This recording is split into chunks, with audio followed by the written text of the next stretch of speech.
मैं संजू आजमगढ़िया आप लोग के बीच एक मंडप गीत लेके आई हूँ। अच्छा लगे तो कमेंट बॉक्स में बताइएगा। बहुत मज़ेदार गीत है, एक बार ज़रूर सुनिएगा और अच्छा लगे तो शेयर करिएगा, सपोर्ट करिए।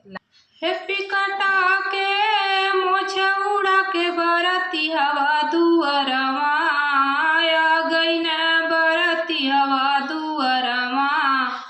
हम त जनली हीरो आई है, हम त जनली हीरो आई है, ई करियवा दुअरवा आ गई न ई करियवा दुअरवा।